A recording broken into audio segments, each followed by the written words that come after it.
Constantinople, 1881. Candlelight flickered across the gilded walls of Yildiz Palace as Sultan Abdul Hamid II lifted his trembling hand. Before him lay a document that would strip his empire of its sovereignty without a single cannon being fired. The pen scratched across parchment. Outside, the city that had stood unconquered for 4 centuries continued its evening rituals, unaware that their empire had just been purchased. "A 600-year-old empire," whispered the British observer in the corner, "bought with ink and interest rates." No armies breached the walls, no fleets bombarded the harbors.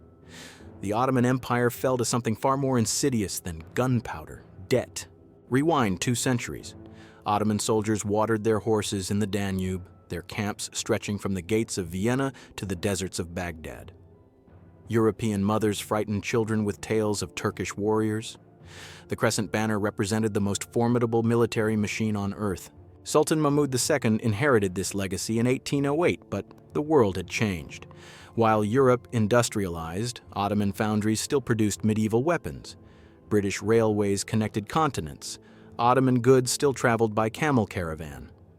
The gap widened each year. Mahmud saw the future clearly. He disbanded the Janissaries, reformed the army, invited European advisors. Modernization became the imperial obsession. New uniforms, new tactics, new technology. But modernization required something the Ottomans desperately lacked: capital. The treasury coffers, once overflowing with tribute from 3 continents, had run dry. Wars with Russia drained resources. Corruption consumed revenues. The choice seemed simple: borrow from Europe's banks or watch the empire crumble into irrelevance. They chose to borrow. That decision would cost them everything. The bankers of London and Paris smelled opportunity. In 1854, as Ottoman troops prepared to fight Russia in Crimea, European financiers made their move. The proposal arrived wrapped in silk diplomacy. A modest loan of £3 million sterling at 6% interest. Reasonable terms, the bankers assured. Standard rates for a valued ally. The Sultan's advisors saw salvation. With European gold, they could field modern armies, build the infrastructure their empire desperately needed. What they failed to grasp was the fine print buried in French and English legalese. The actual terms bore little resemblance to what translators conveyed. Bonds sold at 80% of face value meant borrowing delivered only $2.4 million, though repayment would demand the full $3 million. Compound interest, administrative fees, broker commissions, concepts foreign to Ottoman financial tradition, devoured value before a single coin reached Constantinople. The bankers understood perfectly. Their Ottoman counterparts did not. Iron rails began stretching across Anatolia. Modern rifles equipped the army. Gas lamps illuminated Istanbul's streets. Progress, visible and intoxicating, convinced the Sultan he had chosen correctly. Victory in Crimea brought confidence. If one loan could modernize the military, surely more could transform the empire. Between 1858 and 1875, Ottoman representatives signed 15 separate loan agreements with European banks. Each new loan followed an identical pattern. Borrow to fund development projects. Discover the actual money received falls short of promises. Take another loan to cover the shortfall. The cycle accelerated. By 1875, the numbers had become catastrophic. Total debt exceeded £200 million, nearly 70 times the original 1854 loan. More damning, 80% of each new loan went directly to servicing previous debts. The Ottomans were borrowing money to pay interest on money they had already borrowed. The infrastructure they built belonged to European creditors as collateral. Railways operated under British management. Ports answered to French bondholders. Mines enriched German investors. The empire was mortgaging itself piece by piece. Finance ministers presented increasingly desperate reports to the palace. Annual revenues could no longer cover even the interest payments, much less the principal. Taxes rose, but collection rates fell as subjects grew impoverished. The treasury borrowed from domestic sources, debasing the currency and triggering inflation. Sultan Abdulaziz, who had championed the borrowing spree, faced an impossible mathematics. The empire needed money to function, but borrowing more only deepened the hole. European banks, sensing vulnerability, tightened terms and raised rates. The trap had closed. The Ottomans just didn't realize it yet. Evelyn Baring sat in his London office reviewing ledgers with the precision of a surgeon examining a patient.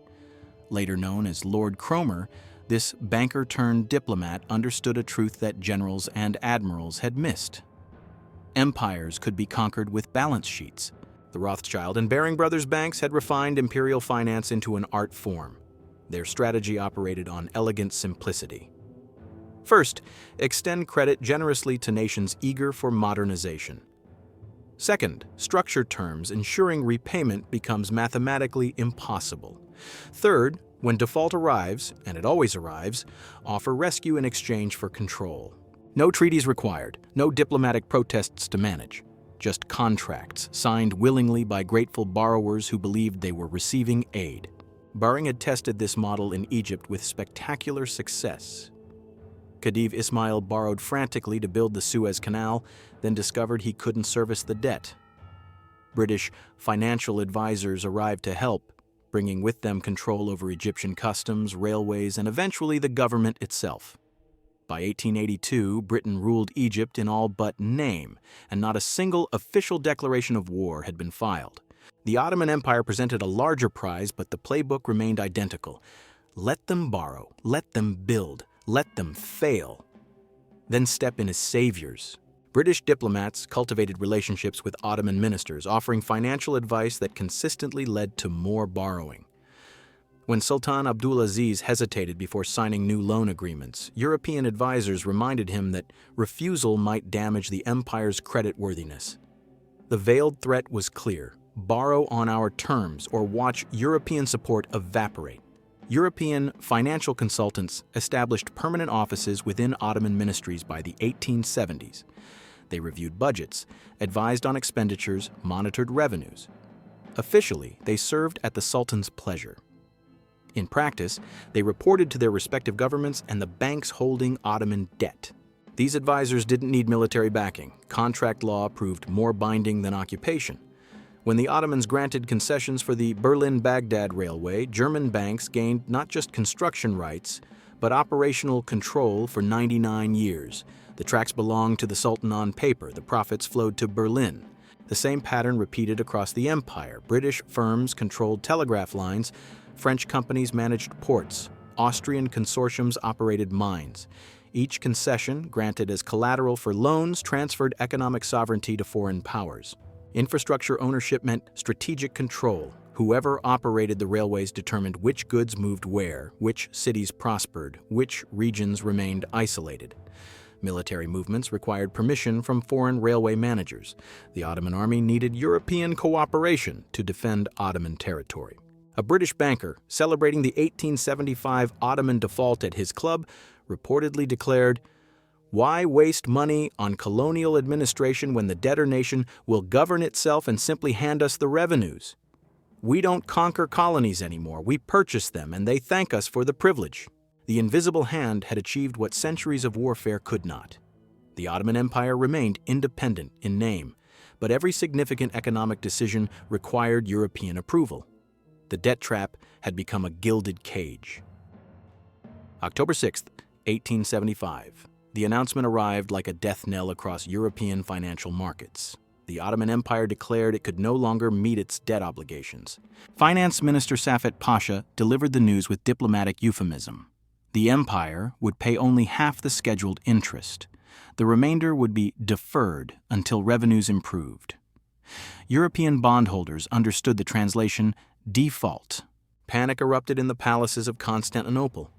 Sultan Abdulaziz paced the halls of Dolmabahce Palace, his modernization dreams collapsing into nightmare. The empire had borrowed £200 million and had nothing left to show but debt certificates and half-finished projects. Railway lines ended abruptly in empty fields. Modern ports stood incomplete. The arsenal held weapons purchased at inflated prices from the very creditors now demanding payment. Abdulaziz sent desperate envoys to London, Paris, and Berlin. Surely Europe's governments would intervene, restructure the terms, offer relief to their strategic ally against Russian expansion. The response came cold and calculated. The banks answered to their shareholders, not diplomatic considerations. If the Sultan wanted assistance, he would need to offer something tangible in return. Within a year, Abdulaziz was deposed, found dead under suspicious circumstances that officials labeled suicide. His successor, Murad Bey, lasted 3 months before being declared mentally unfit. The throne passed to Abdul Hamid II, who inherited an empire drowning in debt and European creditors circling like vultures. The solution arrived in 1881, dressed as humanitarian intervention. European powers proposed the Ottoman Public Debt Administration, an international commission that would help the empire manage its obligations.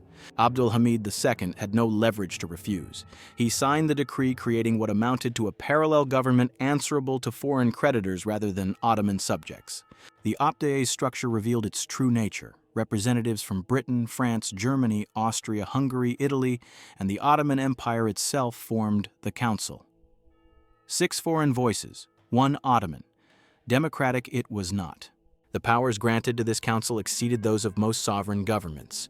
OPDA administrators gained authority to collect taxes directly from Ottoman citizens.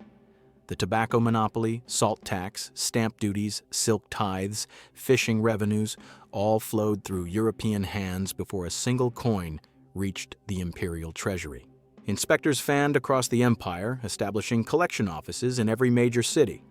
An Ottoman farmer selling his harvest paid taxes to a French administrator. A merchant in Aleppo remitted customs duties to a British official. The humiliation burned deeper than any military defeat. The mathematics proved brutal. OPDA siphoned 30% of total imperial revenues directly to European creditors. The Ottoman government retained the remainder to fund military, administration, and public works, except the military required modernization, which demanded loans, which increased OPDA's share of revenues. The cycle continued, each turn of the wheel tightening European control. Abdul Hamid II ruled an empire that collected taxes for foreign banks. His subjects paid tribute not to their sultan, but to creditors in London and Paris.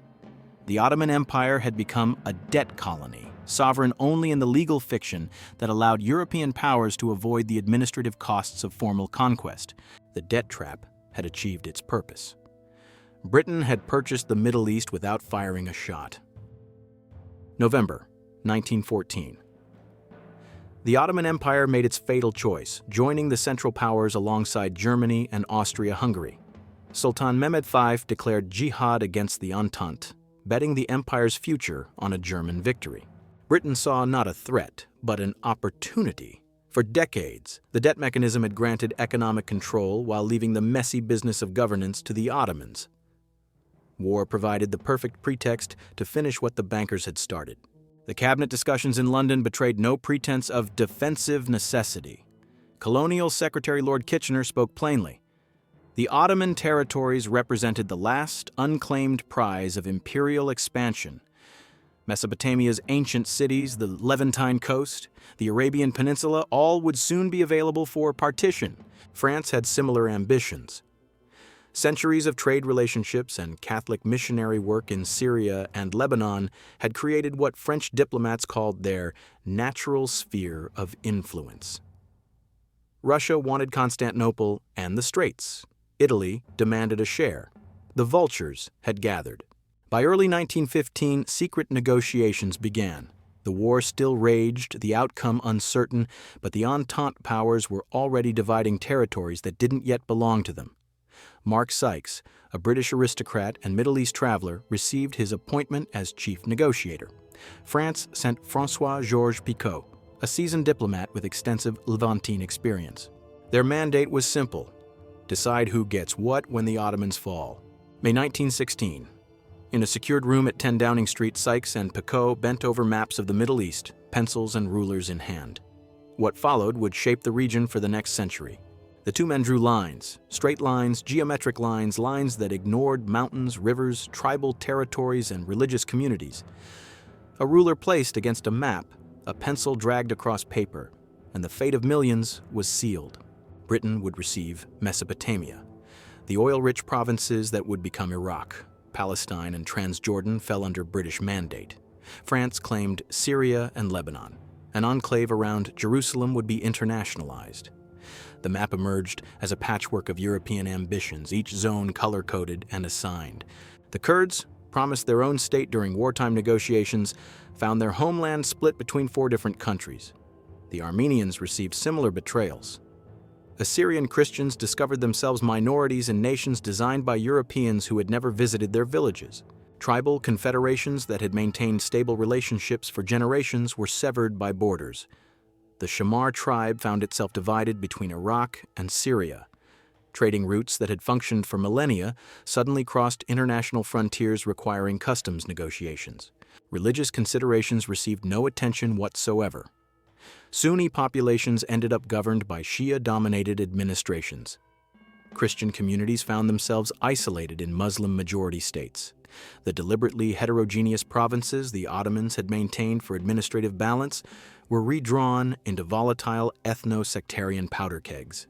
T. Lawrence of Arabia, had fought alongside Arab forces, promising independence in exchange for their revolt against Ottoman rule. When news of Sykes-Picot leaked in 1917, he wrote bitterly in his diary, "We are calling them to fight for us on a lie, and I can't stand the thought of it."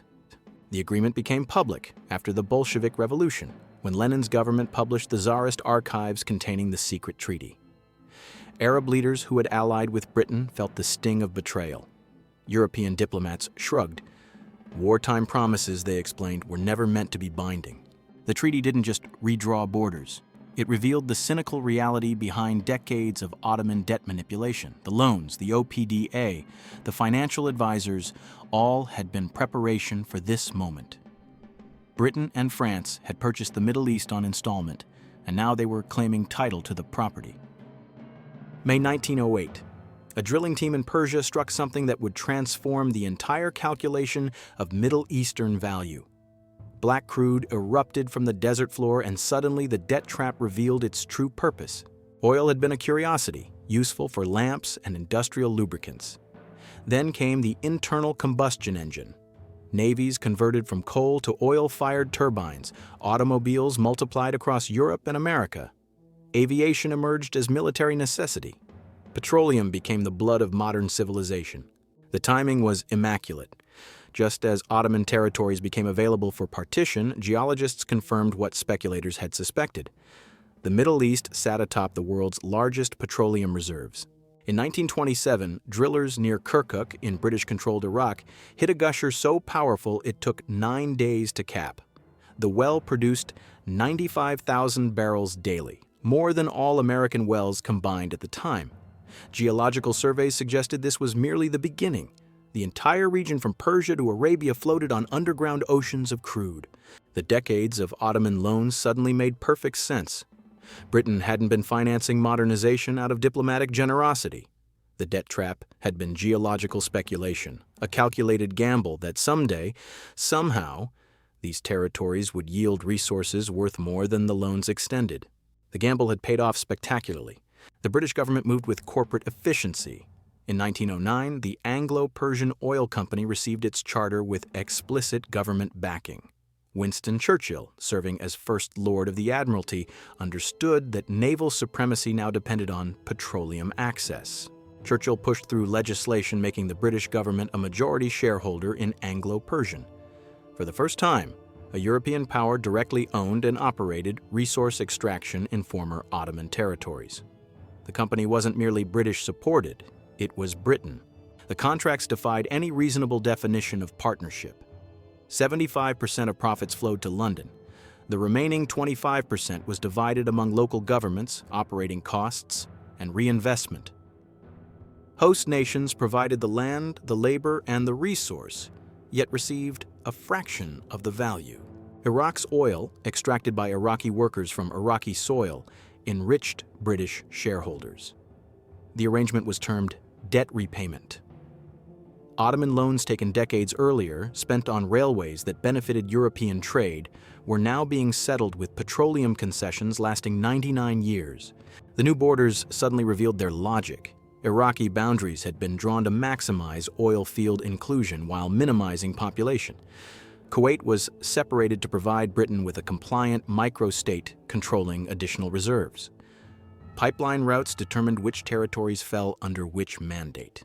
The debt trap had never been about money, it had been about oil all along. The Ottomans had borrowed pounds sterling and were repaying in petroleum, the most valuable commodity of the 20th century. The lines drawn by Sykes and Picot never healed. They festered into the conflicts that define the Middle East today. Iraq and Kuwait went to war in 1990 over borders created by British administrators who cared more about oil access than historical territories. Saddam Hussein's invasion was brutal and inexcusable, but the artificial boundary between the two nations had been a source of tension since its creation. Israel and Palestine remain locked in conflict over land that Britain promised to both populations during World War I. The Balfour Declaration pledged support for a Jewish homeland while simultaneously guaranteeing rights to Arab inhabitants. Contradictory promises made cynically to secure wartime support created a crisis that has killed hundreds of thousands. Syria and Lebanon exist as separate states only because French administrators wanted to create a Christian-majority enclave along the coast. The border satisfied colonial religious calculations but ignored economic and cultural reality. Civil wars and sectarian violence followed predictably. Not a single Middle Eastern nation possesses borders determined by its own people. Every boundary represents European strategic interests from a century ago. Ethnic groups were divided, rival populations were forced together, and resource distribution was optimized for extraction rather than stability. The pattern persists today under different flags. China's Belt and Road Initiative offers infrastructure loans to developing nations on terms that echo Ottoman experience. Sri Lanka borrowed Chinese capital to build Hambantota Port, defaulted on repayment, and leased the facility to China for 99 years. Pakistan owes Chinese creditors more than its annual GDP. The vocabulary has changed. Debt trap diplomacy sounds more sophisticated than imperial conquest. The mechanics remain identical. Extend loans for infrastructure, wait for default. Convert debt into control.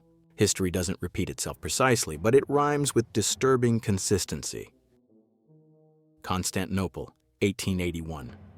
We return to that candlelit room where Sultan Abdul Hamid II signs away his empire's sovereignty. The pen lifts from parchment. The document is sealed. The Ottoman Empire didn't fall to superior armies or brilliant generals. It was purchased, clause by clause, loan by loan, interest payment by interest payment. The price? A century of chaos that still burns across the Middle East today. Some conquests don't require soldiers. Sometimes all you need is a banker and a contract.